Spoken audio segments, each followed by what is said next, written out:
اعوذ باللہ من الشیطان الرجیم بسم اللہ الرحمن الرحیم اللہم صلی علی محمد وعلی آل محمد کما صلیت علی ابراہیم وعلی آل ابراہیم انک حمید مجید اللہم بارک علی محمد وعلی آل محمد کما بارکت علی ابراہیم وعلی آل ابراہیم انک حمید مجید رب اشرح لی صدری ویسر لی امری واحلل عقدۃ من لسانی یفقہوا قولی ربنا زدنا علما یا مقلب القلوب ثبت قلبی علی دینک آمین۔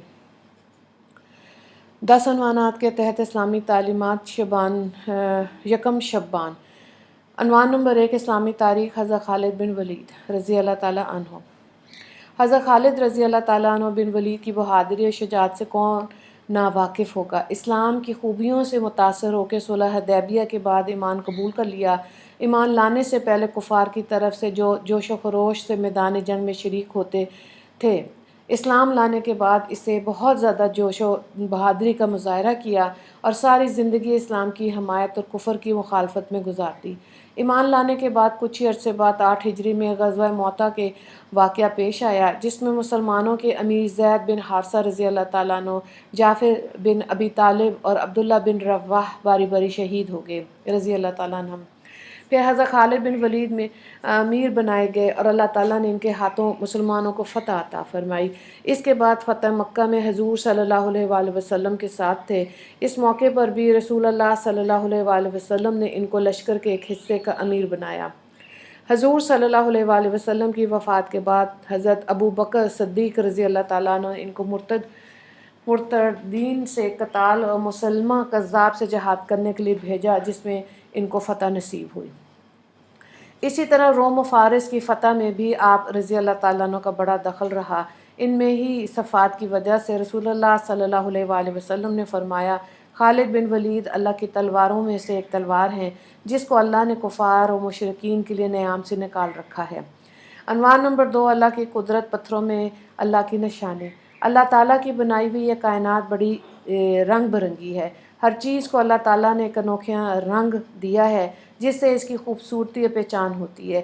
یہاں تک کہ اللہ تعالیٰ نے پتھروں کو بھی ایسا رنگ اور چمک عطا کی جسے دیکھ کر آنکھیں خیر ہو جاتی ہیں، اور ان پتھروں میں کالے رنگ، ہرے اور سفید ہر قسم کے پتھر پیدا کیے جس کو ہم مختلف طرح سے استعمال میں کرتے ہیں۔ ذرا کو غور کیجئے، یہ کس کی کاریگری ہے؟ زمین کے نیچے چھپی ہوئی ان پتھروں کی چٹانوں کو یہ رنگ، یہ چمک اور یہ خوبصورتی کس نے دی؟ یقیناً یہ اللہ کی قدرت ہے جس نے یہ رنگ بھری کائنات بنائی۔ عنوان نمبر 3، ایک فرض کے بارے میں، صرف اللہ کی عبادت کرو۔ قرآن میں اللہ تعالیٰ فرماتا ہے، تمہارے معبود حقیقی تو صرف ایک ہی ہے، اس کے سوا کوئی عبادت کے لائق نہیں، وہ بے انتہا مہربان، نہایت رحم کرنے والا ہے۔ سورہ البقرہ۔ مفہوم یہ ہے کہ آیت سے معلوم ہوا کہ عبادت کے لائق اگر کوئی ذات ہے تو وہ صرف اللہ ہی کی ذات ہے، لہٰذا ہم پر اسی کی عبادت کرنا فرض ہے۔ عنوان نمبر 4، ایک سنت کے بارے میں، گھر کے کام میں ہاتھ بٹانا۔ حضرت عائشہ رضی اللہ تعالیٰ عنہ سے پوچھا گیا کہ گھر میں حضور صلی اللہ علیہ وآلہ وسلم کیا کام کرتے تھے؟ حضرت عائشہ رضی اللہ تعالیٰ عنہ نے فرمایا، آپ صلی اللہ علیہ وآلہ وسلم گھر کے کام میں ہاتھ بٹا دیا کرتے تھے، اور جب نماز کا وقت ہو جاتا تو نماز کے لیے چلے جاتے۔ بخاری کی روایت ہے۔ عنوان نمبر 5، ایک اہم عمل کی فضیلت، رمضان میں عمرہ کرنا۔ رسول اللہ صلی اللہ علیہ وآلہ وسلم نے فرمایا، رمضان المبارک میں عمرہ کرنے کا ثواب ایک حج کے برابر ہوتا ہے۔ مسلم کی روایت ہے۔ حضرت عبداللہ بن عباس رضی اللہ تعالیٰ عنہ اس کے راوی ہیں۔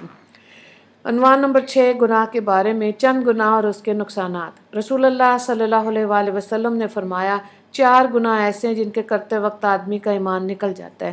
زانی کا زنا کرنا، دوسرا شرابی کا شراب پیتے وقت، تیسرا چور کا چوری کرتے وقت، چوتھا قاتل کا ناحق قتل کرتے وقت۔ بخاری کی روایت ہے۔ حضرت ابن عباس رضی اللہ تعالیٰ عنہ اس کے راوی ہیں۔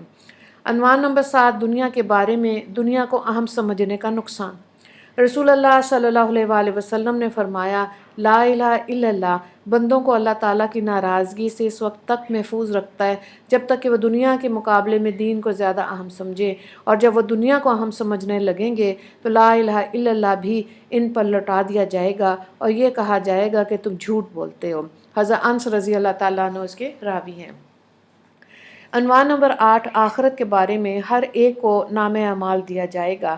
قرآن میں اللہ تعالیٰ فرماتا ہے ہم نے ہر انسان کو اچھا یا برا عمل اس کے گلے کا ہار بنا کر رکھا، اور قیامت کے دن اس کا نامہ اعمال نکال کر پیش کر دیا جائے گا، جس کو وہ کھلا ہوا پائے گا، کہا جائے گا کہ تم اپنا نامہ اعمال پڑھ لے، آج تو خود ہی اپنا حساب کر لینے کو کافی ہے۔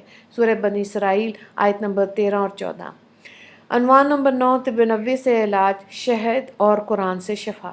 رسول اللہ صلی اللہ علیہ وآلہ وسلم نے فرمایا تم اپنے لیے شفا کی 2 چیزیں یعنی شہد اور قرآن کو لازم پکڑ لو۔ ابن ماجہ کی روایت ہے، حضرت عبداللہ بن مسعود رضی اللہ تعالیٰ عنہ اس کے راوی ہیں۔